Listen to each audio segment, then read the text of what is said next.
Alrighty, so this is now part 9 of your interview. Part 9 of the interview.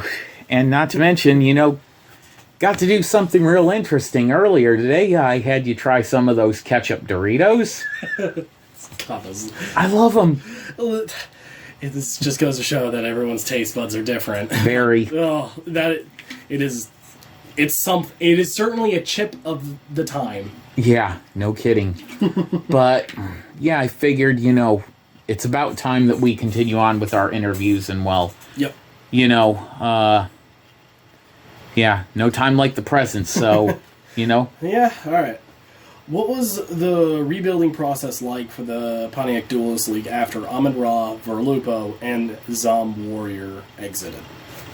Well, yeah, still in the Pontiac Duelist League, myself, Kalar Draga, Executioner, and Savril. Yep. Knights of Iowa were doing even better because they had Mantis, Masayo, Sabigo, Ren, Kenzu, Luna, and a few other prospects at the time, which unfortunately I can't remember their names. Yeah. But they had more people more irons in the fire than we certainly did have. Yeah. So for us, it was going to be a time of we're going to recruit, we're going to rebuild, and we're going to be better than ever. Mm-hmm. American Outlaw, we also had unaffiliated because he was trying to get his own stuff set up. Yeah. My main thing was hoping with him is that once he got living in a place, because he really liked dueling, he really enjoyed it, mm-hmm. and he wanted to, continue doing it. So it's like, you know what?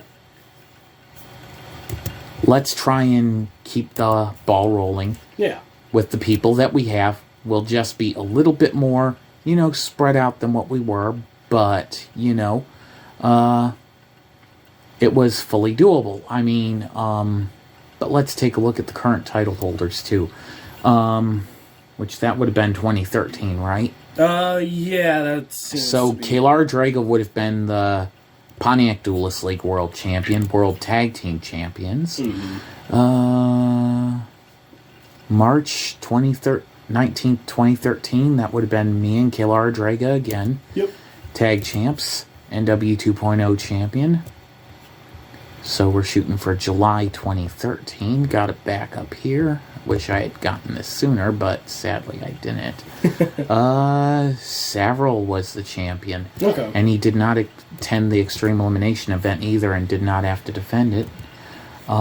Sadly, his college really interfered and all that stuff. And, it is what it is. It truly is. Mm-hmm. But I had no problems with him because it's like, hey, you're trying to better yourself. And then Mantis, if you're looking at July 27th, he was the Knights of Iowa National Champion before I beat him in Chicago, Illinois, that same day, and then he would beat me in Pontiac the following day, July 28th. Okay. So that's who all the title holders were at that point in time.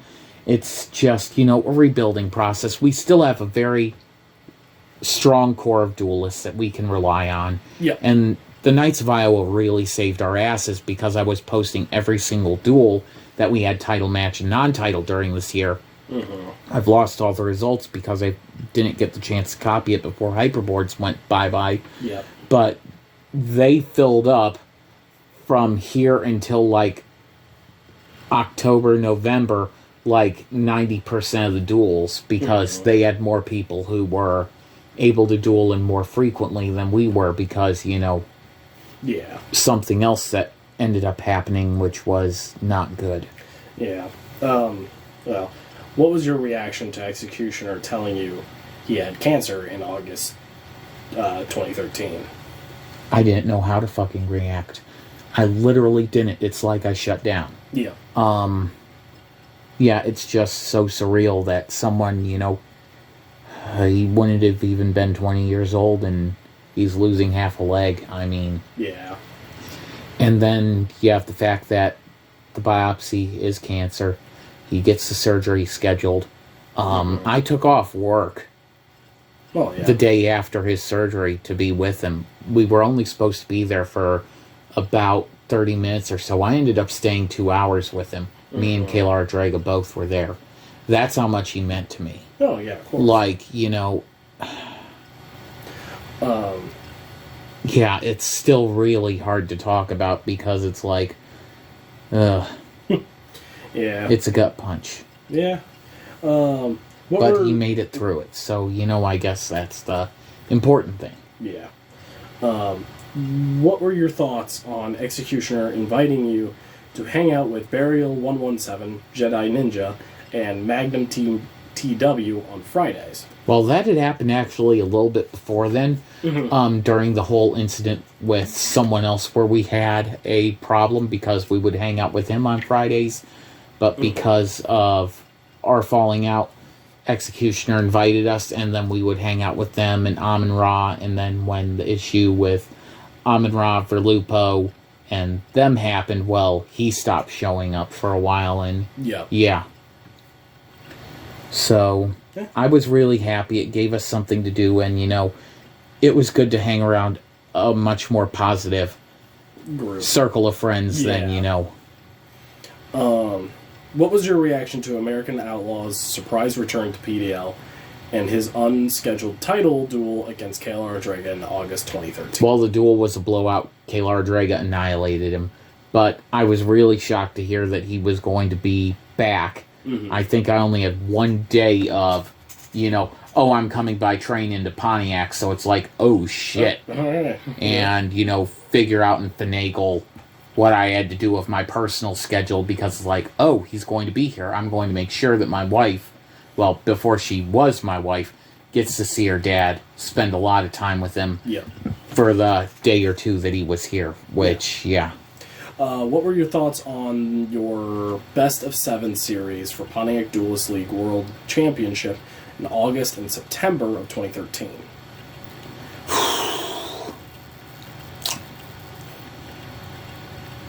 We, I think, went to 7 duels in that series, didn't we? Yes. Kayla Rodrigo 4, you 3.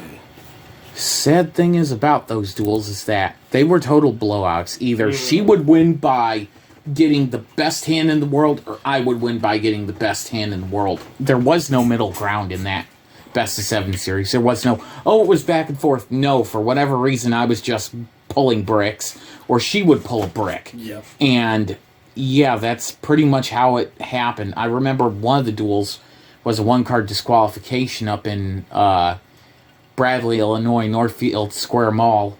And she dinged me on Judgment of the Pharaoh.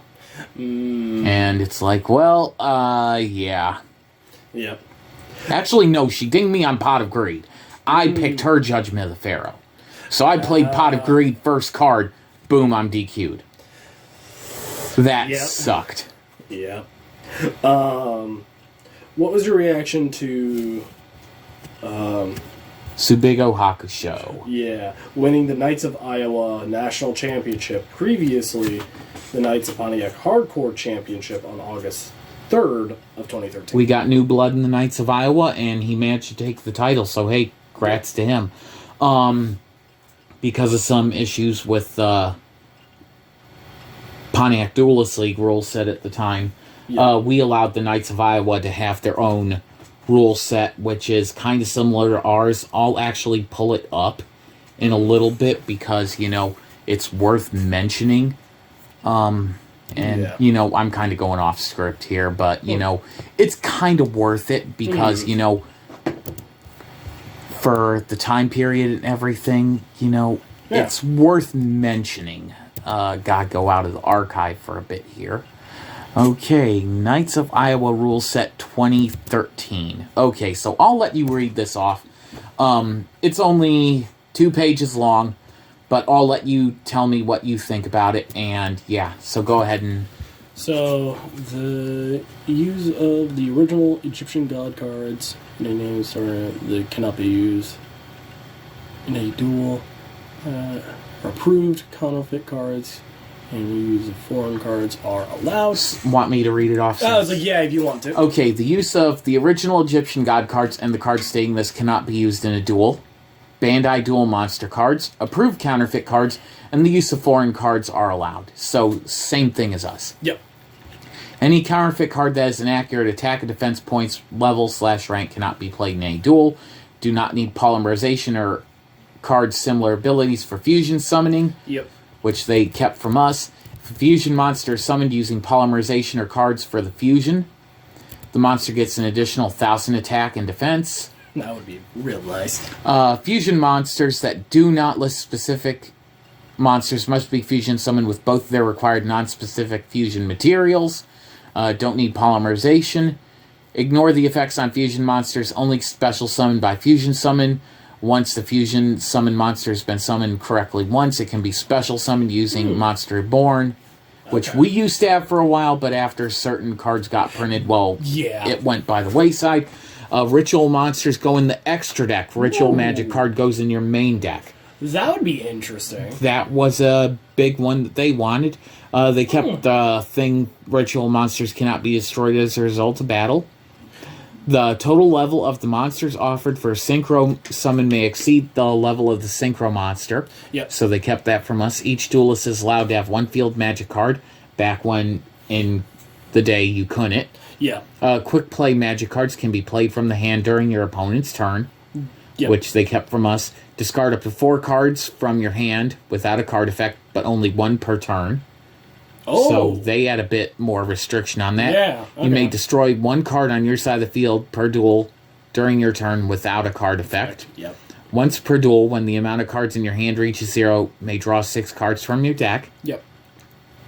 If your deck is reset by a card effect, any rule changes previously exercised may be used again. Yeah. So all of those go back instead of just the 1. I.e. Fiber Jar. Toon monsters do not need Toon World to be summoned. Ignore the effects on Toon cards that state cannot be normal summoned or set. Cannot be special summoned unless you control a face-up Toon World. Okay. So what are your thoughts about the first set of their... I won't lie, that ritual, putting rituals in the extra deck is... I kind of like that. That's kind of cool. The following changes that you sent me in italics are listed below are already official rules. I was just pointing them out. Yep. Because they wanted to have that on there. I did a breakdown of it. The only way to normal tribute summon a monster in face-up attack position, which, you know, that's already a rule. Not allowed to set a monster in face-down attack position. That's already a normal Konami rule. Fusion monsters can attack the turn they're summoned. Already a rule. Exceed summoning done only from field. That's already a rule. That's things that they wanted to put on there. Amount of cards in your hand cannot exceed 6, which, you know, that's a rule. Cannot remove cards from play without a card effect, which, you know, that's already a rule. So they didn't need to have that on there. Follow original effects on cards unless otherwise specified for the rule set. The following changes I list in bold because I had questions. Tribute summoning rules for their group. 4-star and under none, 5 and 6 1, 7 and 8 2, 9 and 10 3, 11 and up 4. Which I can't think of many main deck monsters there level 12.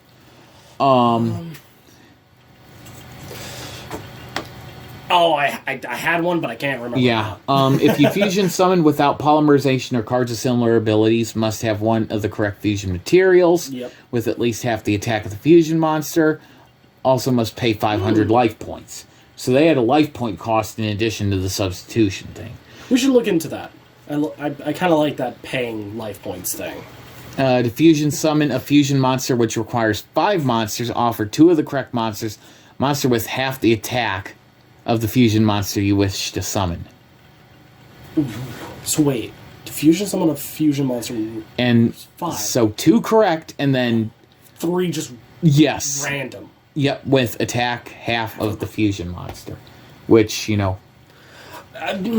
okay, that one's weird. They had also exceed monsters cannot attack the turn they're exceed summoned from the extract, but it's like, since you need 2, 3, or 4 monsters on the field, that's a little bit overkill. But those were the only issues that I had with their rule set at the time. As I said, the ones up above were things that are already in the rules, and then the bottom it's like, this is just straight overkill. I almost like the 500 life point cost. And I'll because we're off script right now. And the reason being is you've seen the branded deck that I've done. Yeah. Which you don't need to really do substitutions with that one either. Not really, but the ability to it's the fusion summoning from hand without polymerization is really, really strong. And fusion monsters are definitely nowhere as weak as they used to be. Things like Telerments, Branded, heck, even things like Invokes, which granted, Invokes are kind of they're not with those two groups because Alistar itself can search Invocation. So there's not really a point to substituting. But heck, even heroes have, specifically things like Destiny heroes have, really... Because Fusion Destiny and everything, it pays more to actually use the card than to use our summoning method for them, pretty much. And not to mention, you could search it with Verta which just makes it even more crazy that, But, also the same... What I'm trying to get at is, things like things like Branded, one of the weakest parts of Branded is not hitting Branded Fusion. If you can't hit that, you can't really hit the rest of your monsters. Things like going into the Branded Dragon bringing out Searing, and then Searing bringing out Mirror Jade. But luckily for our rule set, Verta is legal, so if you don't, you just have two monsters get on the field, boom, Verta, Branded Fusion from the deck, and then kaboom. No, what I'm trying to say is maybe we should look into the whole paying 500 life points for not using polymerization to somewhat make people think about fusion summoning without polymerization, because that can be an extremely powerful thing in a fusion deck. In something, take like Telerments, one of their strongest abilities is their Graveyard Fusion ability. Yeah. Which means they can just fusion summon from hand, get one of their fusions out, and then activate their Graveyard effect to then fusion summon again. Oh boy. Yeah, so that's what I'm trying to get at. I get it, we've kind of hit Telerments, but for a fact, because of how powerful and popular Telerments were, Konami is probably going to make another fusion archetype almost or very similar to it. And that's what I'm trying to think about is those future problems. We might actually just have to hit the fusion summon without polymerization. Or a fusion card in the future. Because it doesn't specifically just have to be polymerization for the fusion. Well, yeah, but just the removal of the spell card portion of it. Without that restriction, maybe putting that 500 life point count on it again might actually be a good idea. And then the other thing I want to bring up is that ritual in the extra deck. I think that would be cool. Kind of similar to the Chaos monsters. Yeah. But then it would make pulling out like Chaos Max a little bit easier. It's already a little bit easier. It really... Seriously, you have things like... what is the discard one monster, search 2 dragons? I'm trying to think. Melody of Lightning. Yep, Melody. Melody already can search out Chaos Max. Pre-preparation of rights. Pre-preparations can literally ritual summon from your deck. There's also... Advanced Ritual Art. Oh, that's Advanced Ritual Art. And then, Prep is the ability to search both a ritual monster and a ritual spell card. Then you got the field spell that can also search out a... I think either a monster or a spell. And then you have the plethora of ritual support cards that are all about searching spells or monsters. Mm-hmm. And in our rule set, once you get one of them, you get the other. Yep, and then you do have the restriction of once per turn. When you do it like that. But at that same time... But when you're doing a ritual hunting deck, maybe having it optional, but not, I would say maybe a limit of only arbitrary number of 3. Yeah. 3 ritual monsters in the extra deck, that's it. Can't have no more, no less. Well, you can have less, but... Well, we can play test it just to be sure, but, I kind of like I like that idea. But I just wanted to show that there was some pretty different points on there, fusion summoning mechanic and everything.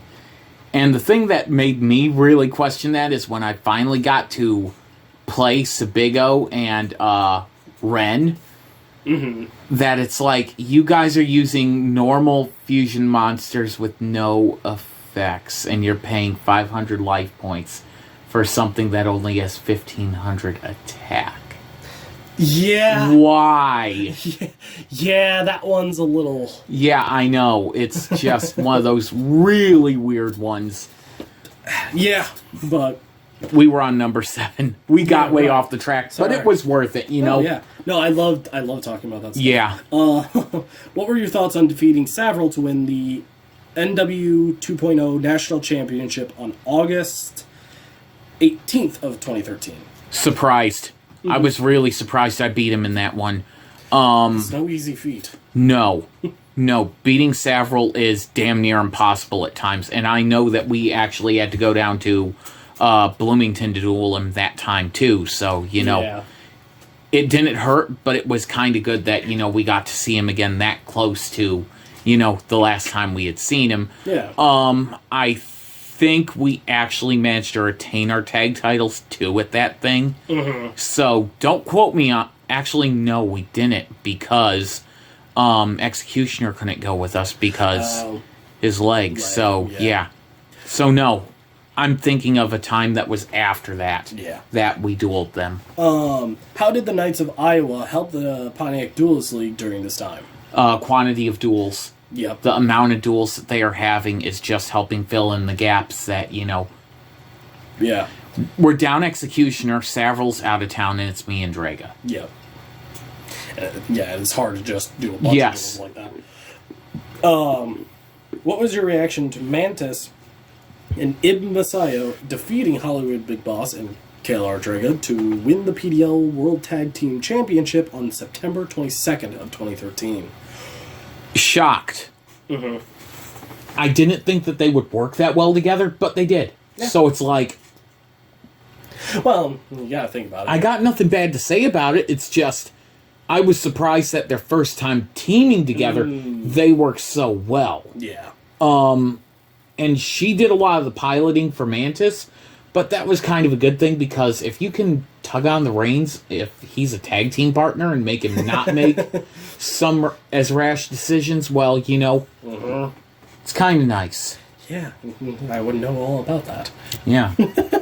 What was your reaction to Ren Hakusho winning the Knights of Pontiac Hardcore Championship on October 8th of 2013? Well, it's kind of good that we got another person, as I said, winning the title and everything. Yeah. I wasn't physically there, so I can't speak for what the duel was like, but I was really happy that someone else had gotten the belt. Yeah, things are moving. Yep. So forward progress. What was your reaction to Luna winning the Knights of Pontiac Hardcore Championship on October 10th of 2013, followed by Kenzu on October 14th of 2013? A lot of title changes happening rapid fire, and it's like, well, they're doing something right, so keep up, you know, what you're doing. Yeah, it's clearly showing that these three aren't just... There's not a clear-cut best. They're kind of all the same. Sebigo was kind of at the top. Okay. Mantis was kind of at his level. The others were a little bit lower, but they could compete at that level if necessary. Ibn Masayo is just contributing sporadically. She's not as involved as the others are, but, you know... Still trying to help out. Yeah. What issues arose with members of the Knights of Iowa... Sebigo, Ren, Kenzu, and Luna over the Pontiac Duelist League rule set? Mantis wasn't able to properly articulate and explain the rules, because, you know, he's even more blunt than me, unfortunately. Yeah, that's saying something. And I had to try and explain some stuff, and they were mispronouncing some card names wrong, because they were calling a card Scrit when it was Circuit. Mystical Beast Circuit. Yeah. And it's like, oh, you're talking about Circuit. Okay. Yeah. But that's where their rule set ended up coming in, and theirs was a lot less than ours, although theirs ended up having 3 revisions over the time period, so, you know. Progress. Yeah.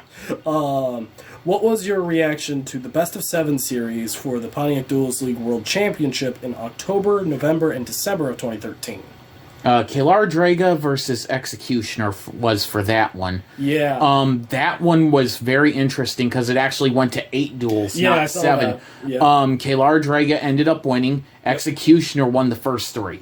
Oh. He just 1, 2, 3, and it's like, Draga, what the hell is going on? Yeah. Because she was making mistakes she really shouldn't have been making. Duel after that was a draw. Yep. And then, Kalar Draga, gets got her second win. Got her second win, won 4 in a row. So Executioner's got 3 wins. Draga's got 4, and then the draw is, the draw. Yep. So yeah, once she kind of woke up in that thing, she was good. Executioner coming off his surgery and his radiation and dueling at that level, holy shit. I was happy for him. Because he hadn't lost a step at all. What was your reaction to Subigo and Ren defeating Mantis and Ibn Masayo on October 8th of 2013 to win the PDL World Tag Team Championship? Kind of surprised. Because, I thought that Mantis and Ibn Masayo would hold on to it longer, but I guess, sadly I wasn't present for that duel, so I can't give a lot of details. Yeah. But that's what the result was. Yeah.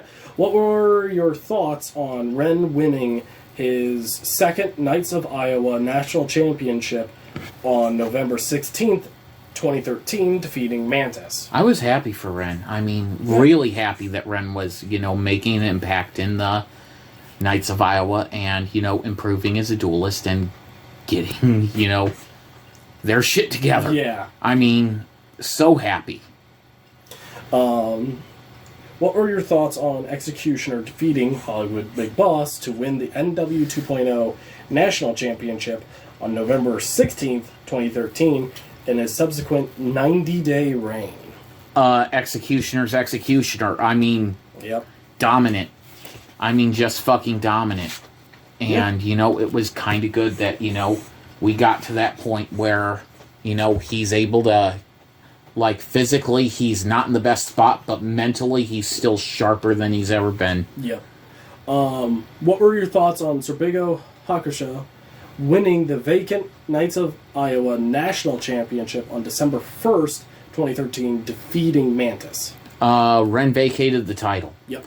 I can't remember why, but that's what happened, and then Mantis and Subigo dueled for it, and Subigo won. What were your thoughts on JediNinja showing interest in joining the Pontiac Duelist League, and what his first deck was? His first deck was a Banish deck that I had made and everything. From the structure deck, had some improvements to it. He bought it for me for $40. Found out that, he didn't really pilot it that well. It was kind of the same issue that you had with the deck that we built. He switched to a Cyber Dragon Ancient Gear deck, and it worked a lot better. But the problem is his playstyle, having been a Magic player, MTG player, he plays a little bit too defensive for a Cyber Dragon deck. You gotta be aggressive. He's got a 4K out. Why are you not attacking? And it's like, I know I got nothing down. He should not be turtling up. He should be swinging for the fucking fences. Yep. And it's like, even though he used it during this time, it's like, that deck does not fit his playstyle still. No. So we weren't quite, Yeah. What was your reaction to Amun-Ra being invited by Executioner to hang out together again? I'm not gonna lie, did not like it. I was totally against it. And when he was there, I could not talk to him, could not look at him, and was a total mess of anxiety for the following 4 weeks after that. It was not pleasant, but I got through it. It was just uncomfortable as you could imagine with everything that happened. Yep. And, what was your reaction to Amun-Ra apologizing to you for his unceremonious exit from the Pontiac Duelist League in May 2013. I honestly did not expect it. Huh. I mean, I really did not expect him to be like, hey, I fucked up. I was totally in the wrong. Him and the guy who he was friends with had a falling out. Go fucking figure. Yeah, right. And he realized, hey, I really shouldn't have done this. I even, as I said, later on pointed out the fact that he did actually miss 6 events. And over half of them we had to cancel because he didn't attend. The Bloomington one, that one was the one that kind of hurt the most because it's like, we're tag champs for 90 days and we haven't fucking defended the belts. That just, you know, that, you know, it's hard to put in words, you know, and I'm struggling too with, you know, other stuff that was going on then. He gifted me his Galaxy Eyes deck that he had used during his first run. Yeah. His Incomplete Lightsworn deck that he had gotten part of from me. Yeah. And then all of his extra tins of cards he gave me as well, which I'm like, wow, I was not expecting that. Yeah. So I knew his apology was genuine. I knew he wasn't pulling any bullshit or anything like that, and it's like, you know what, if you're being completely honest here, I accept. Let's let the past be in the past. And then when it was known publicly that me and him were hanging out and were on good terms again, that former friend of his at the time decided to publicly post comments that he had made when he was upset with me, thinking, oh, I'll probably break them up. And it's like, I had the exact opposite thing. I didn't say anything publicly or nothing. He was worried. But I'm like, dude, you said it when you were angry. You weren't in the right frame of mind. I could tell reading it, you were not in the right frame of mind. Yeah. When I said, you're forgiven, I meant it. Like, all of it. Yeah. Water under the bridge. It's done. Like, there is nothing he could say or do from that time period or show me that will make me, you know, doubt that you were sincere in your apology. Yeah. What information did Amun-Ra give you regarding Verlupo's deck and cards after his exit from PDL? He offered to give Amun-Ra's cards as long as I wouldn't receive a single one. Those are the exact words he had told him. Amun-Ra told me that I will give you all my cards, including my deck, if you never give a single one to Hollywood. Well, Ra was honest with him, told him he wasn't sure if he could keep that promise, so they're all in the landfill in Pontiac right now. Every single one of them, all the extras. Really? Including the cards that Kalar Draga had given him to rebuild his extra deck. He threw them all away. Just pitched them. So, jeez. That gives you a kind of mind frame as far as what he felt, as far as, you know, if he couldn't do it with his buddy, then it wasn't worth doing, and, well, you know. Yep. What decks did Amun-Ra return to PDL with, and what did he request to change his code name to? He ran a Gimmick Puppet deck, Leo and Disaster Leo, I believe, the Exceed one. The one that it has a win con. Yes. Ojama Lockdown with Lava Golems. And Mermail Egyptian God, which that one was probably my favorite, the Mermail Egyptian God one. I really liked how it could swarm the field, tribute, and then just boom. Yeah. It works so well. He requested to change his codename to Nocturnal, and I don't really like using that one because the Elder Scrolls thing, they kind of have the trademark to it. Yeah. So it's like, I don't want to step on toes with that. Yeah. Amun-Ra, to me, is more in the line of Yu-Gi-Oh! Player and everything, so that's why I continue to use Amun-Ra. Yeah. It's like, it's no disrespect to him, but that's what I prefer, you know, it to be. Yeah.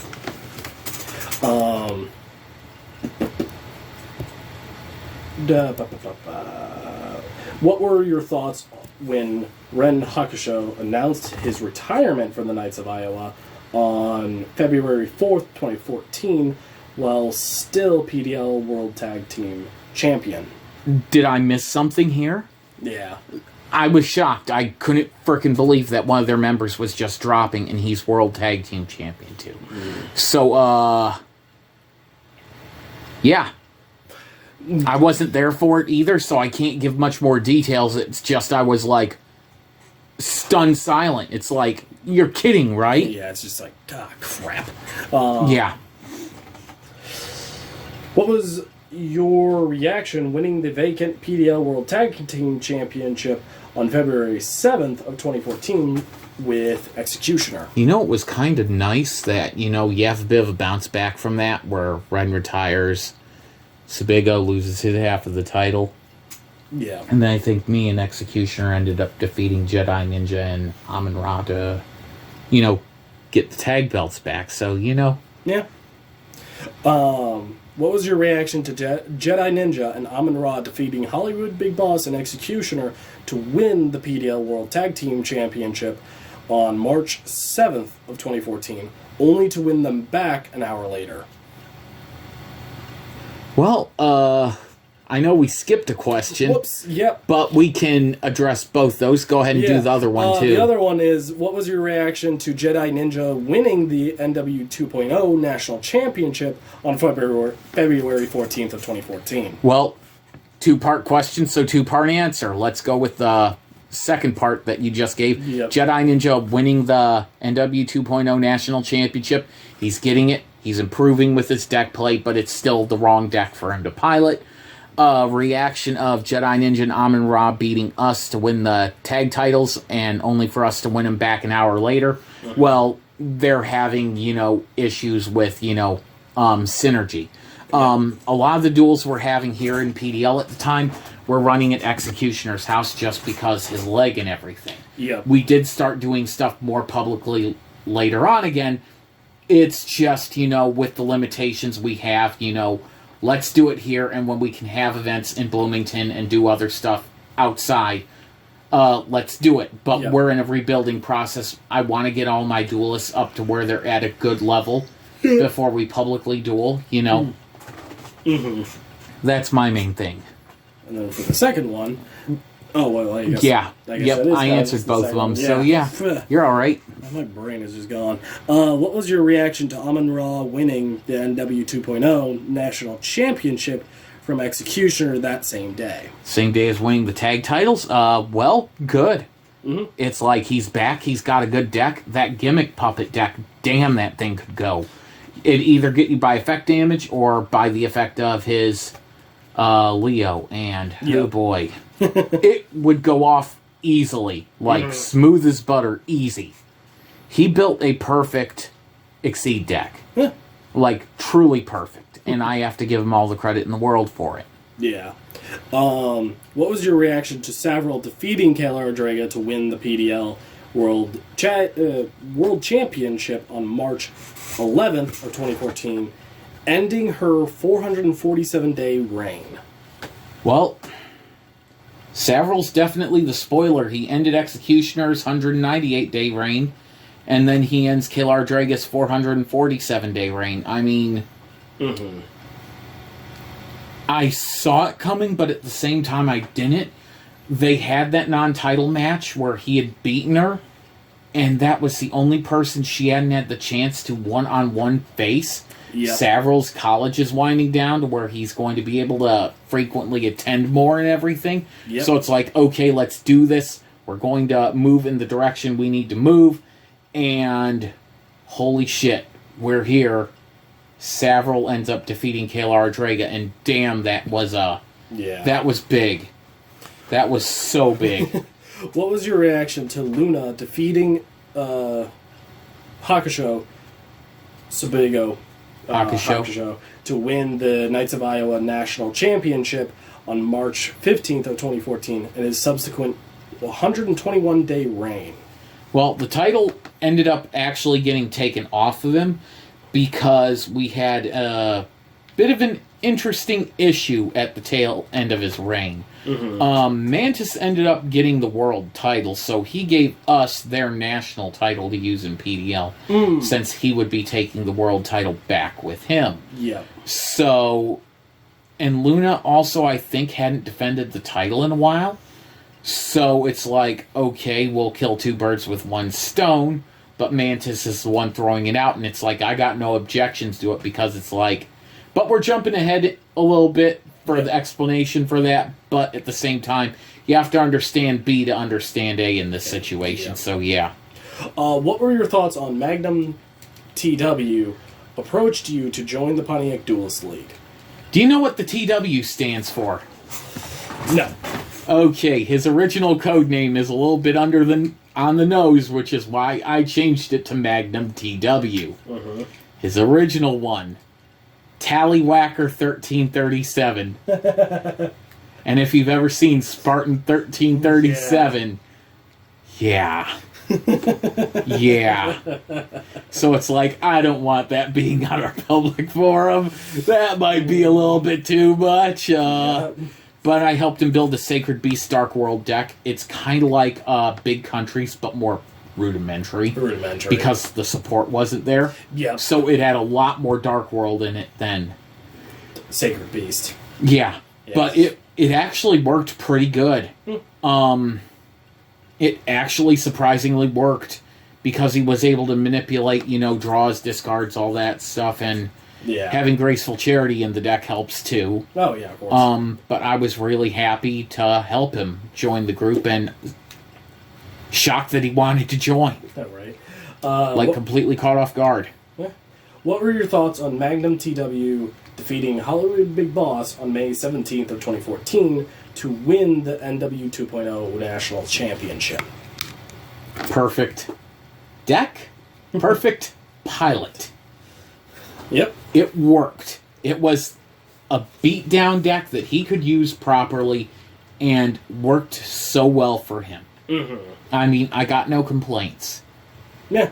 What were your thoughts on defeating Savril to capture the PDL World Championship on June 12th of 2014? Here's an interesting little factoid here. Technically, air quotes, I was the final Pontiac Duelist League World Champion before the name change. Yeah. I was kind of surprised to beat him that soon after he had just beaten Draga. Yeah. I really was not expecting to win that duel, but that's just how it played out. And I don't even remember how I beat him, but I was just like, I cannot believe his synchro engine just failed like that. Yeah. I remember the shock more than the actual duel. The duel, yeah. Yeah. Why did you rename the Pontiac Duelist League World Championship and the Pontiac Duelist League World Tag Team Championship on July 1st, 2014? Duelist Sans Frontières is the parent company of both the Pontiac Duelist League and Knights of Iowa. We probably should have done the name change when we introduced Duelist Sans Frontières, but was a way to showcase that both groups are equal, and we were phasing out the Rated R spinner. I'd gotten the AWA replica. Yep. And that was back in Extreme Elimination 14 when I'd got that belt. And that's when we started slowly but surely, because, we're phasing out that belt, we're bringing in a brand new one. Yep. And, it's just showing that we're going to be equal to our partner groups. Yep. We're not going to be above them, even though, most of the owners are in the Pontiac Duelist League. We're showing that everyone is in Duelist Sans Frontières. It's not so much the individual territories, but we're all entering into agreement that we all will abide by these rules. Yeah. What were your thoughts on KLR Draga defeating Hollywood Big Boss to win the Duelist Sans Frontières World Championship on July 1st, 2014 in Elkton, Maryland? I drew a brick, and I paid for it. Yep. Badly. It's one of those duels where it's like, I think I can... No, I'm not. No. Even with my draw 6, it was still a no. It just... Fuck. Yeah, and it's like, try to recover. I might be able to... No. She just got the best hand that she could. Yeah. And then she decked me out with Exchange of the Spirit, I think. Yeah. Which she was able to just dump stuff, and draw, because combining Bubble Man, fusing it, Yep. Bubble Man, yeah. and then Card of Sanctity. Yeah. Yeah. Good combos, you know. Oh, yeah. What were your thoughts on Mantis defeating Kayla Rodriguez on July 14th, 2014, and his subsequent 121-day reign as DSF World Champion? I was not expecting Mantis to win that duel. Never in my wildest fucking dreams would I ever have expected Mantis to win that duel. But he did. And you know Mantis, he's either got his Earthbound Immortal, his Blaze Phoenix, Burning Bombardment Bird. Yep. He goes to... Sorry about that. He goes to what he knows will win. Yep. Do a lot of damage all at once. And his deck does a lot of effect damage. And he just walked all over her in that. Yep. And Draga didn't have her Nature's Reflection to save her, so she took all the damage. Just all of it. Yeah. Just all. Why did you award Magnum T.W. the Knights of Iowa National Championship? So the Knights of Pontiac Hardcore Championship had been renamed the Knights of Iowa National Championship because Mantis owned it. He's going to, you know. Yeah. So Mantis loaned the title to PDL since he's taken our world title, and Luna hadn't defended the title, and we were planning a joint event in Muscatine, Iowa. So it's like he's going to have a chance for one of his guys to duel one of our guys, get his belt back, and then we're going to try and duel them to get the world title back. But we're not sure who we're going to have duel Mantis for the world championship. Because I wasn't going to guarantee a rematch for that one. If we're having a joint event, I want to try and put our best foot forward and see what we got to work with. Yeah. What were your thoughts on Burial 117's debut and winning the NW 2.0 National Championship on August 29th of 2014, defeating Savril in his subsequent 49-day reign? How many people can say that they debuted in the Pontiac Duelist League and then almost immediately afterwards beating Savril? And then managing to hold on to the title after beating Savril for a month and a half. Not many. No. Yeah. Not many at all. I mean, he started in with the Lightsworn deck, and boy, did it work. Yeah. Like, once again, perfect pilot, perfect deck. And it's like, Burial, he had no problems whatsoever. Yep. And Savril didn't really know how to handle that deck at the time, too, so, you know. Well, at that time, Lightsworns were pretty darn new, if I'm thinking the timeline. Yeah, they did have Judgment Dragon hit. It had been limited. Okay, so yeah, that would probably be closer to... Yeah. Okay. Yeah, but still, he's able to... Yeah, really rain on his parade and rain pretty fucking hard. Yeah. What were your thoughts on Burial 117 and Magnum T.W. defeating JediNinja and Amun-Ra to win the DSF World Tag Team Championship on September 5th of 2014? Wow. Just shocked because, you know... let me pull it up real quick. I'll tell you how long their reign was, because it's like... We're going down here. Yeah, 35 days. So what had happened is that they won the tag titles, we defeated them, and then 35 days later, they ended up getting them for 147 days on April 11th is when they won them, of 2014. Magnum and Burial winning the tag titles, wow, that's big, because they're taking down people who have held the tag titles 147 days. And they managed to keep it for 49 days. They managed to, you know, completely shut him down. So I got nothing, you know, bad to say about that. Yeah.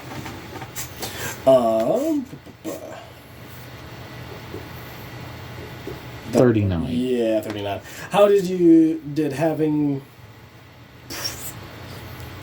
having the Knights of Iowa National Championship back in the Pontiac Duelist League affect competition between the duelists?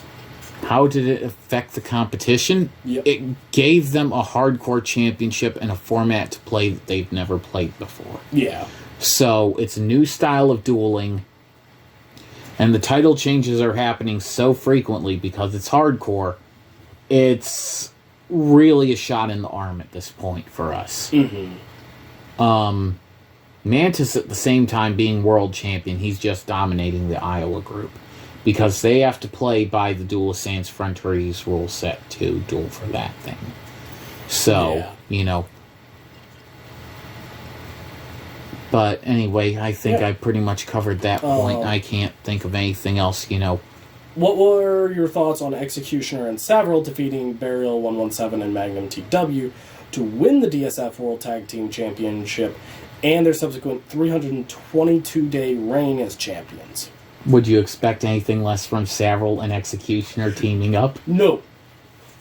It's like, at that point in time, it's like, I didn't think that reign would end. They were good. Really fucking good. So yeah, just surprised. And very happy about it too, because it's like, they're proving that they're the top dogs. You gotta knock them off. Yeah. What were your what were the original plans for the Pontiac Duelist League and Knights of Iowa joint event on November 12th of 2014? Well, the original plan was Amun-Ra was going to be going with us, and he would be dueling Mantis for the DSF World Championship. JediNinja and Amun-Ra would also be defending their tag team titles against two of the members of the Knights of Iowa. Be it Sebigo, Kenzu, Luna, Mantis, Ibn Masao, one of them. Sadly, that didn't happen. And which we'll cover that in a second, but that's what the original plan was, the two main title matches that we had on the board.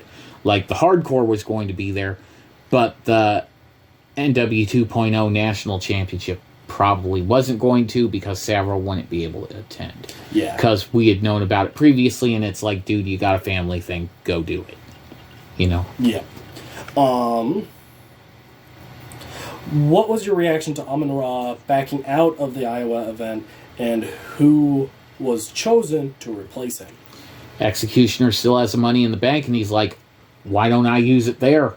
And it's like, well, then I don't need to look for a contender. I got one. Yep. If you're cashing in on Mantis at this time and place, I'm going to honor your contract. So we have that replacement, but the tag title thing is kind of up in the air. Yep.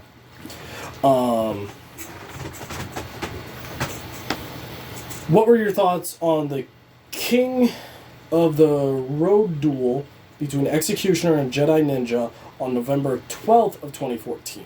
JediNinja and Executioner dueled each other in my car during a road trip. I will need to figure out who the fuck won that duel, because I don't remember.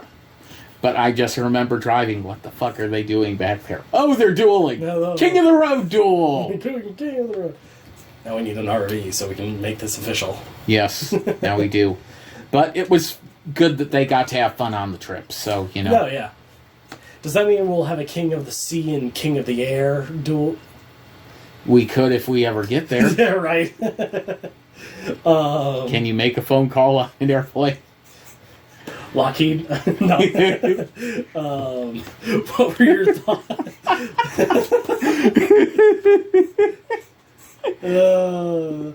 What were your thoughts on Sebigo, Ren, Kenzu, and Luna all no-showing the November 12th, 2014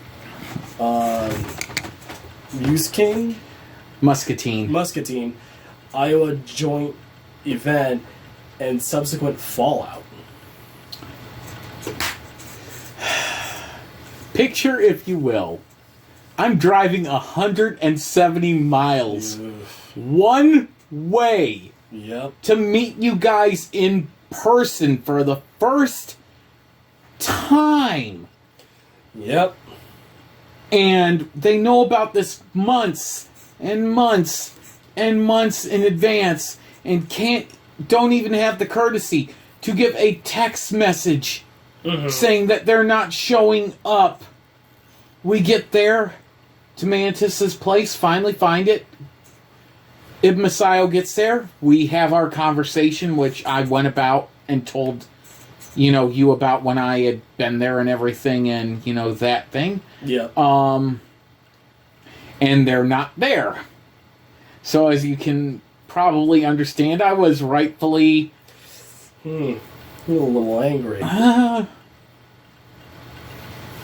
You can see my face. It's like, Yep. I was not happy. I was happy to see Mantis and Ibn Masayo, but I am pissed that they couldn't even give us the courtesy of a fucking phone call. Yeah. But as far as that heat dying down, I don't have that heat towards Ren because, Ren wasn't, dueling at the time. Yeah. And Sabigo, I don't know what the fuck happened there. Yeah. But Mantis, as of that, was like, I'm looking at other prospects, because it's like, if they're not even going to show up for this, it's like they just started falling off the wagon. Yeah. He would look into Sheets and Zero Flight 7. Yeah. Both those people ended up later getting banned by Duelists and Frontières for doing some really unethical shit. Yeah. But it is what it is, so Yep. that's how that ended, which, not good. No, not at all. No. What were your thoughts on Knights of Iowa National Championship Executioner defeating DSF World Championship Mantis on November 12th of 2014? Knights of Iowa National Champion Executioner defeating Duelists and Frontières World Champion Mantis. Yep. Mantis got beat like a $2 whore. It was a brutal, one-sided blowout and barrel behind the door. Ouch. Mm-hmm. Mantis tried to do damage, but then he threw it back at him, and then it's like put your teeth on the curb. It's like, this ain't gonna be pretty. Mm-hmm. Executioner got a really good hand and was able to really dominate that duel. So he's walking away with both titles, sort of. For this day, anyway. But gave us a reason to give back the Knights of Iowa championship to their group and everything, because it's like, your title holder has the world title now, vacant. Yeah. What were your thoughts on the battle royale between Executioner, Hollywood Big Boss, Kayla Rodriguez, JediNinja, and Mantis? Mantis won via burn damage. His deck actually went off. He was the last one to go in a multi-way duel. You get Blaze Phoenix, Burning Bombardment Bird, 300 damage for every card on the field. Mm-hmm. Think about this. 1, 2, 3, 4, 5 people in the duel at the same time. 300 damage for each card. And Mantis is the first one to get to attack, so everyone's playing defensive board for their first turns. Yeah. It was not pretty. But he earned the victory, so Yep. Alright. Yay, another page done. Yep. What were your thoughts on Amun-Ra winning the DSF World Championship on November 28th of 2014, defeating Executioner? Well, I kind of wish that Amun-Ra wouldn't have backed out and dueled Mantis, but it is what it is.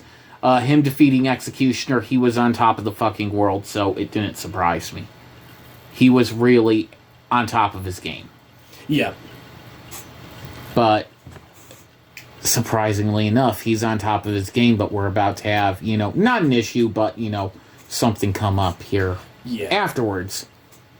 So, yeah. What were your thoughts when Amun-Ra and JediNinja told you that they wanted to retire from the Pontiac Duelist League? I was blindsided by both of them, kinda. Mm-hmm. It really caught me off guard. But I was like, okay, we're going to have our event in December. and you can finish up then. And, there was no problem between, November and December. Like, I didn't need Amun-Ra to stay for 6 months like the last time, because it's like, I need to figure out where I'm moving the other pieces on the board. I got everything locked in. I'm good to go. It's just, okay, you're going to have a World Championship match in Extreme Elimination. Let's end it there. He agreed to it. JediNinja agreed to participate. And Executioner is hell-bent on being the one to end both their careers because he knows they're walking out. So we're going to cover that in probably the next question. Yep. What were your thoughts on Extreme Elimination 16 on December 19th of 2014? Well, turn 4 into the duel, JediNinja beats Executioner. Turn 4 and Executioner's wanting to be the one to end both their careers. Not fucking happening.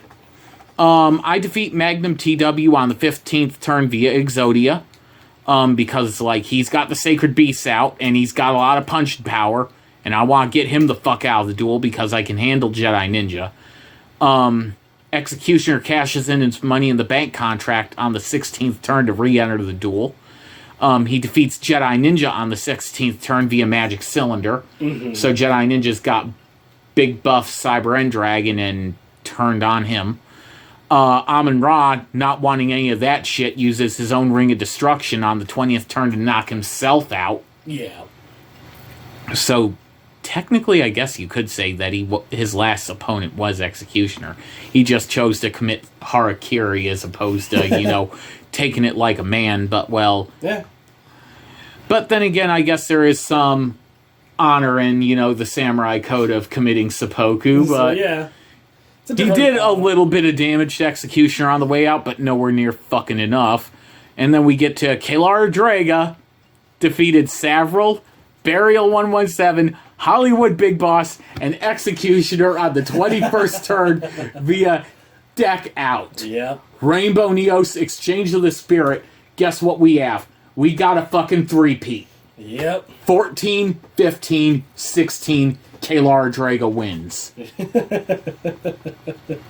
And Savril just draws the first card from his deck when she fucking does it. Yep. Draw for turn. Exchange of the Spirit. He's got no graveyard. And me and Executioner's Harakathy get sent to the graveyard. So we put him back in our decks. Draw. And she has just used Rainbow Neos to make sure we don't have a graveyard. Yep. So... Crap. Oh, yeah. What were your thoughts on Kalar Draga winning her third straight Extreme Elimination? I don't know. How do you feel about Michael Jordan doing 2 3-peats pretty much back to back? Fair. How many rings did Michael Jordan keep people from getting during his years of play? I mean, 6 years out of the 90s? Yeah. This is essentially Kalar Draga doing the same thing. There's only been 2 people in the entire history of DSF who have done 3-peats in Extreme Eliminations, and that's myself and her. 3 back-to-backs. And that just shows that. That's kind of why I was drawn to her, as I've only done 2. Yeah. I was trying Maybe to that third one's around the corner. Maybe. We'll see. Maybe. You kind of missed the last one, sadly, because, Olney and... Oh, yeah. You were busy selling, government surplus to civilians and... doing the Lord's work. Doing your God-given American right. Sometimes... Can't let God do all the work. No, we can't. I love that meme. Yep. But I was really happy that, she had won that. Mm-hmm. I mean, she really earned it. I mean, she played that duel so well. What was the controversy occurring at the end of Extreme Elimination 16? We had several Burial, myself, and Executioner eliminated at the same time. Yeah. So we have to go by which card effects activate who has deck still. Me and Executioner are technically the last 2 to deck out because Harakathy effect going around the board, while Executioner is the one who's still alive. Yeah. Because Graveyard Harakathy kicks, my Harakathy kicks. But it's in, chain resolving. Yours goes first. Actually, his goes first. Oh, so his goes first. Yep, so he doesn't deck out. Because draw, I can't draw, he can. Oh, yeah, I guess. Because mine hasn't hit the deck yet. Yep. Oof. Yeah, oof. He gets the NW 2.0 National Championship. Yep. Yep. What were your thoughts on Amun-Ra giving Kayla Rodrega his Ojama deck and Hollywood Big Boss his Mermail deck? I was not expecting it. But he had said before the duel started he was going to give the Ojama deck to the winner, and it's got a full LOB Exodia set in it too. So, yeah, she was really happy about that. And me getting the Mermail deck, I just love that thing. So, yeah. I was really happy about that. I'm surprised you haven't broken that out more frequently. Yeah. It's just, it needs some work. True. It needs some updating, and I haven't quite got there yet. I know I'm going to, but it's like I have other irons in my fire they want to take care of. Fair. I was just thinking with all the... there's that new archetype, Goki, the fish archetype. Or just the abundance of water support that's been coming out recently. I have been working on it, it's just not where I want it yet. Yeah. 53. Yep. What were your thoughts on JediNinja giving back his Banish deck and he had purchased from you and gifting Kayla Rodrega his Cyber Dragon deck? He gave me back the Banish deck for free. And I'm like, I didn't know how to take it because it's like, you bought this off me. He's like, well, I'm retired. You can have it. Yeah. And then Kayla Rodrega giving the Cyber Dragon deck, it's like, well, she earned it. She was the winner of the duel. So it's like, you know what, I'm not going to argue with that. And she uses that Cyber Dragon deck still pretty effectively. Although it's now more of a Jinzo Cyber Dragon deck. I was like, I haven't dueled that one in a while. It's the one in the Grumpy Cat sleeves. Oh, okay. That is JediNinja's deck. Gotcha. What were your thoughts on DSF World Tag Team Champions Executioner and Several defeating you and Kayla Rodrega to retain their titles? Not surprised. The Executioner and Savile just steamrolling everyone. There were actually plans for one last duel to occur after that. It wasn't going to be here because of time constraints. Yep. One last duel. It was a duel that we never would have gotten before. Executioner and Savile versus me and Amun-Ra non-title. Yeah. So that way we could have the duel that we weren't able to have earlier that year. Our second tag team duel, but it's like it never happened. Once he was done that time, he never, he never dueled again. So it's like... Yeah. What was your personal relationship with JediNinja and Amun-Ra after they left the Pontiac Duelist League? Well, JediNinja, we have disagreements on some things, but it's mainly like, it's not a deal breaker. It's like, I could respect that you have a different opinion than me. Yeah. It's not wrong to have a different opinion. No. And it's like, I appreciate that you have a different opinion. It's what makes you you. Mm-hmm. But I will never say that, hey, you're not my friend for, having a different opinion. So, love the guy like a brother. Yep. He's a good friend. Amun-Ra, after he had left, we had no problems for several years. Mm-hmm. I mean, several years after this had happened, we had no issues. Yeah. The only issue that he had is that he kept running back to the guy who I was talking about. And he would fuck him over, and then he'd be upset, and it's like, dude, why do you keep running back to him? Yeah. It's just wash, rinse, repeat. Yeah. It's never going to end. Mm-hmm. Just stay away, just be out. That's all you have to do, and that will solve 100% of the problem. Yep. But sadly, unfortunately,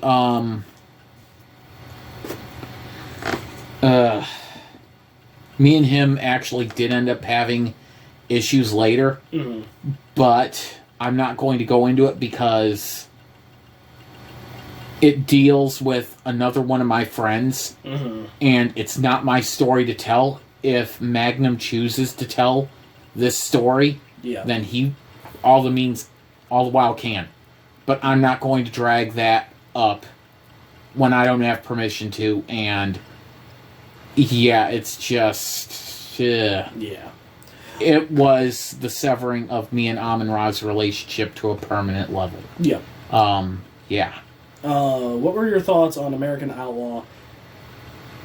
Oh, sorry. What was the incident that occurred with American Outlaw and Corvus in January 2015? Okay. So this is not pleasant, but... Okay. Yeah. Just gonna do it. Rip the Band-Aid off. American Outlaw and Corvus came up here in January 2015 because they were going to leave stuff at Amy's grave and everything. Yeah. His wife's grave and all that. Mm-hmm. And Corvus, not taking his medications and everything, flipped the fuck out. Had to be taken away to the hospital because it's like he might hurt himself or someone else. Yeah.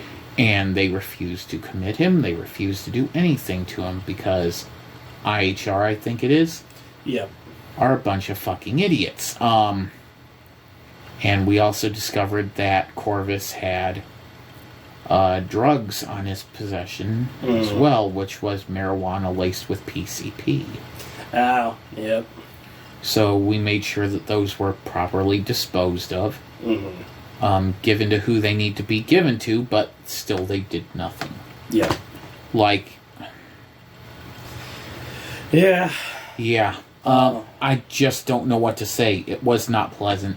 I end up having to leave work early to run them back down to Olney because they only had so many days at that hotel, didn't have enough to stay another night. Yeah. When I would have been off, so I had to get off, drive down to Olney.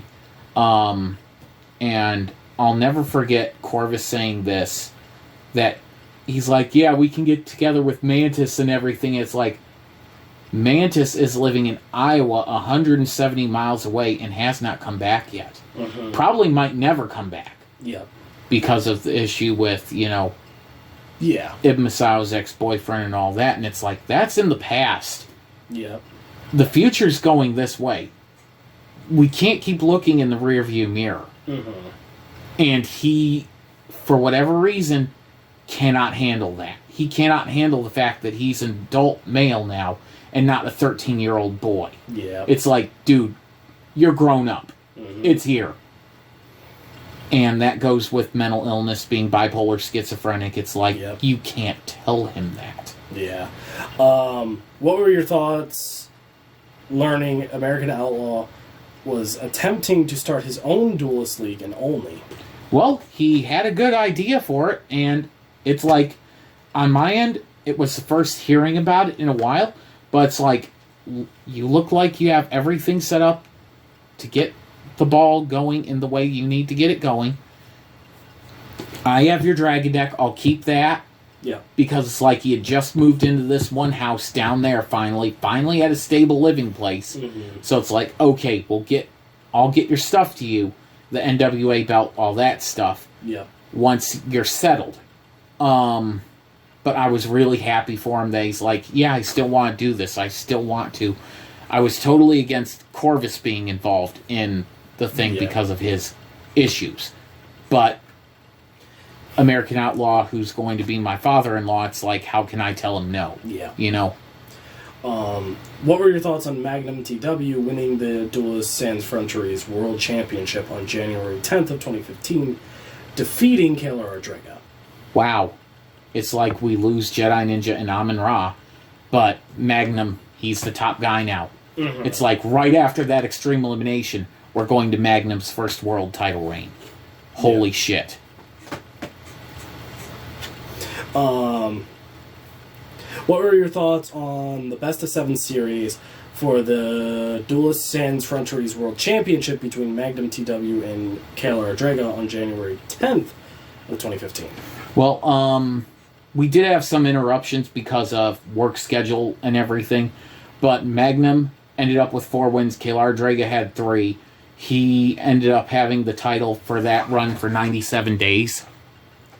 But he did defeat Kayla Rodriguez. I don't remember what duels were after that. I think we even gave her a shot after the Best of 7 series, because the final duel was just so close. Their duels in their series, neck and fucking neck. There was no clear-cut winner until life points at 0. Yeah. They would both be under 1,000 life points when that duel's ending. Like, close. Close, yeah. So I was really proud of both of them. What were your thoughts on Sheets defeating Mantis to win the Knights of Iowa National Championship on January 13th of 2015? He held the title for 108 days, and then it was vacated due to inactivity because, people can't hold up their end of the fucking deal. But, it is what it is. Yep. I don't hold any animosity towards the guy, but it's just like... It's annoying. It is annoying that, Mantis is trying to get the ball back rolling again, and he can't get anyone reliable. There's a bunch of banana peels everywhere. Yes, pretty much. Who was the best Duelist sans Frontières World Championship? Champion.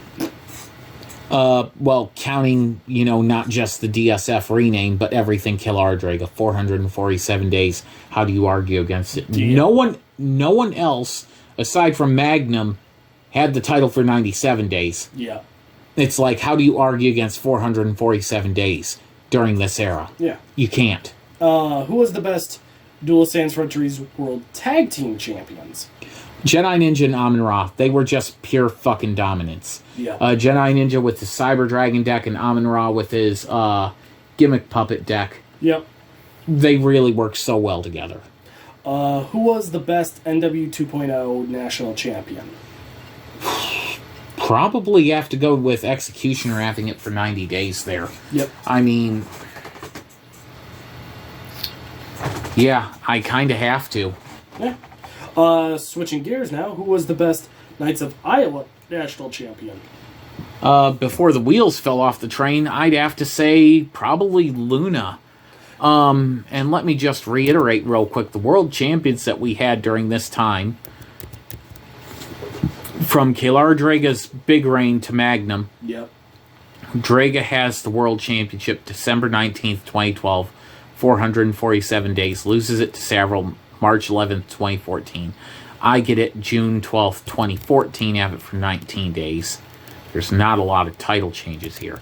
Killer Draga gets it July 1st, 13 days. Mantis gets it 121 days, July 14th. Executioner gets it November 12th for 16 days. Amun-Ra gets it 21 days, November 28th. Killer Draga gets it December 19th, 2014 for 22 days. And then Magnum T.W. holds it for 97 days, starting on January 10th. I mean, not a lot of title changes there. Tag title was pretty much the exact same thing. I'm just going to cover that real quick, just, for reasons. You had me and Killer Draga, 187 days, starting on March...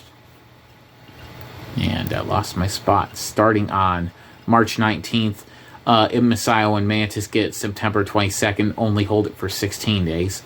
Yeah. Sebigo and Ren have it for 119 days on October 8th, vacated because Ren retires. Me and Executioner get it on February 7th. March 7th, Amun-Ra and JediNinja win the tag titles, losing back to me and Executioner. Yep. We have it for 35 days on March 7th. JediNinja and Amun-Ra get it April 11th, 2014, have it 147 days. Burial 117 and Magnum T.W. get it September 5th, 2014, have it for 49 days. And then Savile and Executioner October 24th, 2014, 322 days. And I'm not really going to cover the Intercontinental or the Hardcore at the moment because we can always do that a little bit later. Because Hardcore, I know there was a lot more to it, but, Yeah. Moving on to the final section of our interview with the Pontiac Duelist League report cards. Okay. Starting off with yourself. I'll skip myself because, I just don't like, Yeah. grading myself. I'm a lot harsher than I would be, Fair. Executioner, then. Dueling A, personality A. He hasn't missed a fucking step. I mean, his tag team play with Savril, I mean, damn. Yeah. Kayla Draga. Dueling A, personality A, once again, because it's just like 447 days. Oh, yeah, no. By all means, her dueling at this point. And she's out of the funk that she had been in and everything. And she, honestly, because of what happened with the incident that I talked about in the previous video where he's like, oh, treating Kayla Draga like shit, it just lit a fire under her to where she's like, destroy. And then after a bit, she backed off, But it's like she was really bound and determined to, shove it up someone's ass that, Yeah. It's like, I can do this. I know I can. Yeah. Savril. Dueling's a B. Missed a step a little bit. Personality's A as always. Yeah. I mean, I can't argue with it. I mean... Yeah. And then Subigo Hakusho. Dueling? Yeah. Am I being brutally honest here? If you want to be. Okay, as dueling, I'd probably say as a D. Mm-hmm. Off of my experience dueling him. Personality, B to C. Not bad, it's just, he doesn't talk enough to get, a good gauge. But yeah. Yeah. Ren. During this time, probably D for dueling. Mm-hmm. As far as personality goes, though, A. I got nothing bad to say about Ren. Yep. Personality-wise. Yeah. Dueling wasn't quite there yet. Kenzu. I probably had the most interaction with Kenzu out of anyone. Mm-hmm. Dueling, still sadly in the D territory because making mistakes that she shouldn't, but personality A. Mm-hmm. I had no problem with her at all. Yeah. Luna. Did not have a lot of interaction with Luna. I don't think I can grade Luna. Yeah, because I don't have enough information. Yeah, that makes sense. JediNinja. Okay, JediNinja, it's a piloting issue. His dueling's a low B. Mm-hmm. But it's because he's got the wrong deck. Banished deck doesn't work. Yep. Goes to the Cyber Dragon deck. And playing too defensive with the Cyber Dragon deck. Yep. Personality A. I got nothing bad to say about him personality-wise. Yeah. Real friendly, real easy guy to get along with. Yeah. Amun-Ra. Okay, I'm going to forgo all the bullshit that happened outside of the group and just stick to what happened inside the group. Yeah. Dueling. Damn. A. I'd have to give A minus somewhere in there. Personality, once back on the right track, probably A to B, depending on what day it was. Yeah. Kind of fluctuated, but, nothing as bad as it had been. Mm-hmm. So, it was good to have Amun-Ra back after, all that stuff had happened. Yeah. Magnum T.W. Dueling's a solid B. Yep. Solid B. B+. Bordering A minus. Personality A. Very enthusiastic. Nothing bad to say about him. Yeah.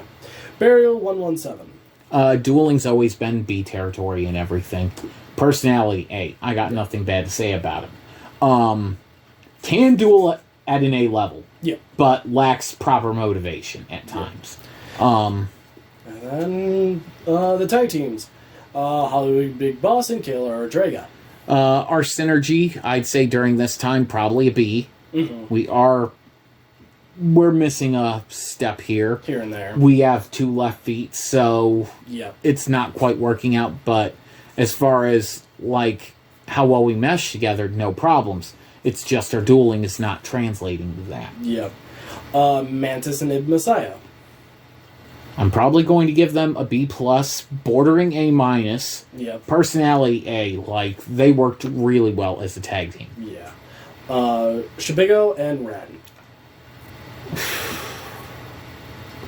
Going off of the tag duel that I saw with JediNinja and Burial 117, they just absolutely wrecked them. We're looking at C territory for their dueling. Personality, they meshed pretty good at the time, so probably a B to an A. Hollywood, yourself, and Executioner. Once again, missing a step as far as our dueling. Yeah. We can do it, but we're not quite there. Personality, A, we're meshing together like we should, it's just it's not translating to our dueling. Yep. JediNinja and Amun-Ra. A, territory for them, dueling. And personality, they always mesh together, so A for that as well. Yeah. As a tag team, they were really good. But it's just when you go up against Executioner and Savril, it's like, ugh. Yeah. Burial 117 and Magnum T.W. A minus for their dueling. They are brothers after all. Half brothers, but still brothers. Still brothers. Personality, A. They had no problems with communication or anything like that. Probably the scariest of the groups, Executioner and Savril. Bordering A plus territory. Bordering A plus. Yeah. Bordering damn near perfect. Personality, they just meshed together so well. I got nothing bad that I can say, really. I mean, that's why I said they're probably the scariest ones. During this time period, yes, they were the scariest tag team I'd ever fucking seen in my entire life. That's why I said bordering A+. They were bordering unbeatable, but then something happened. Something happened. We're going to see the next part of this series take a bit of a interesting unicorny spin involving two totally straight men who are letting people know that they are totally straight in the gayest way possible.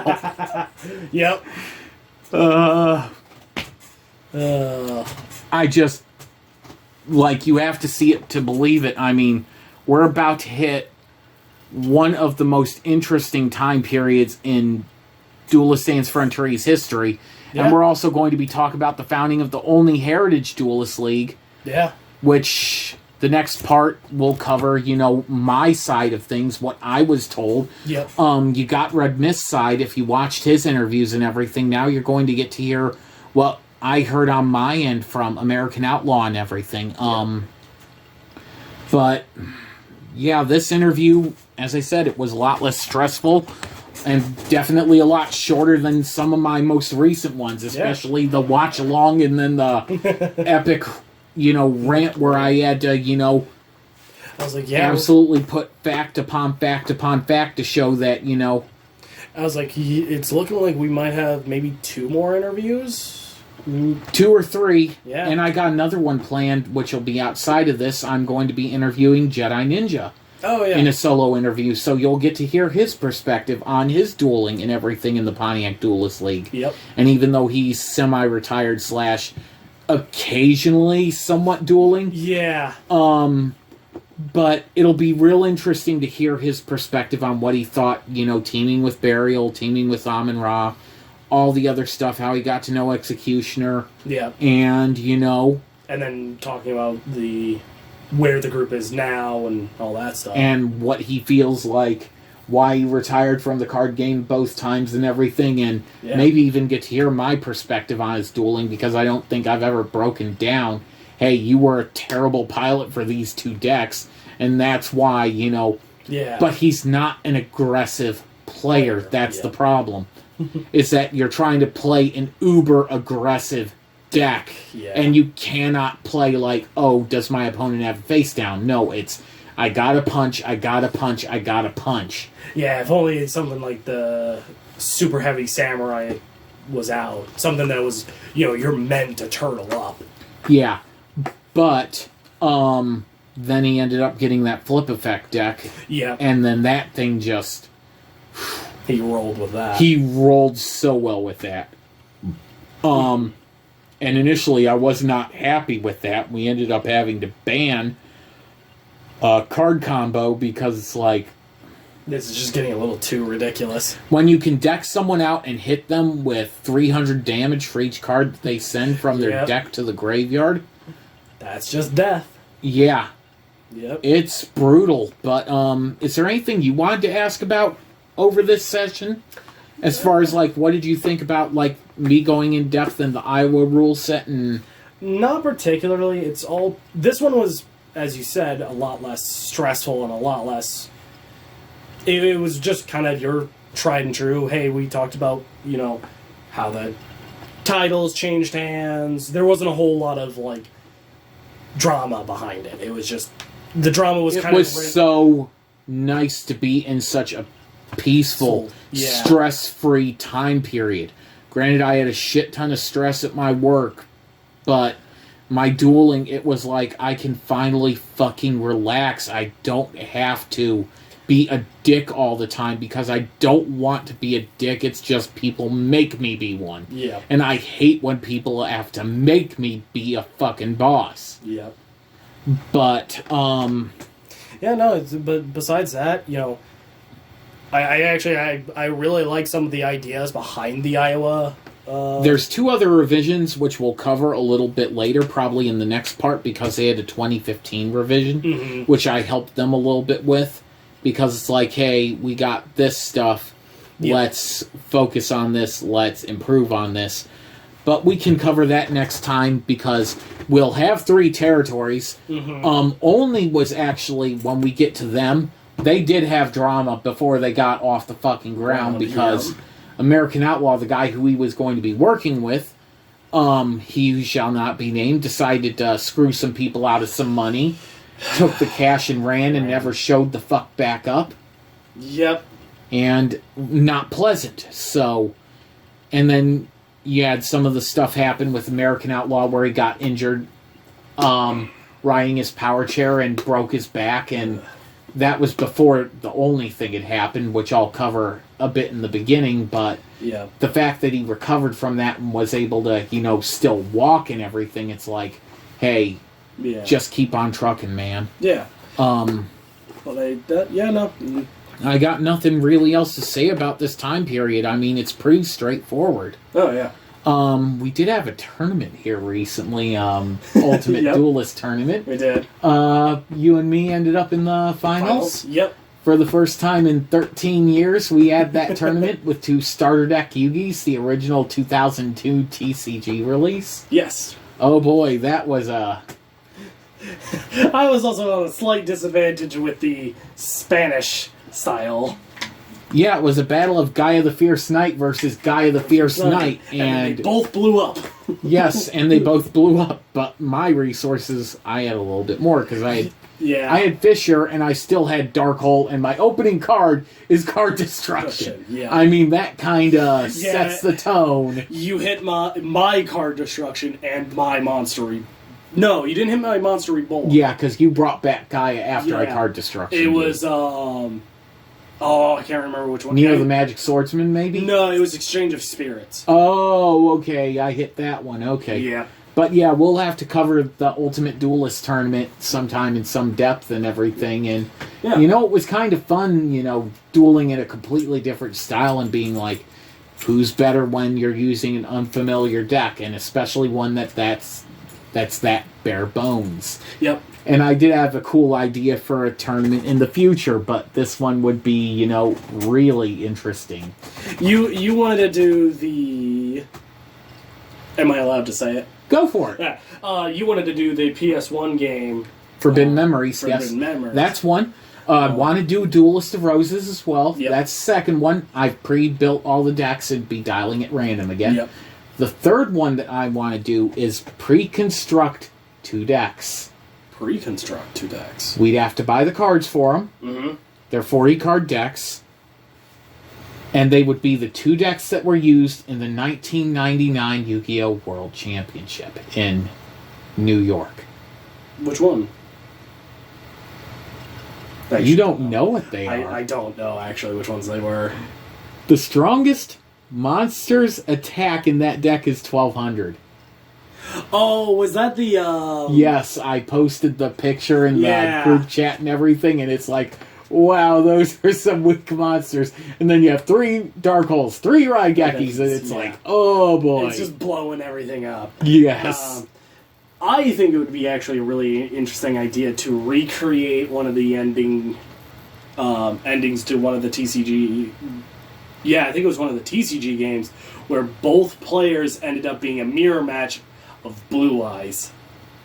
That would be an easy one to do, kind of. So, yeah, just pure Blue Eyes, nothing more, nothing less. The only thing we'd need is the copy of the World Champions decks when they were dueling at the time. Yep.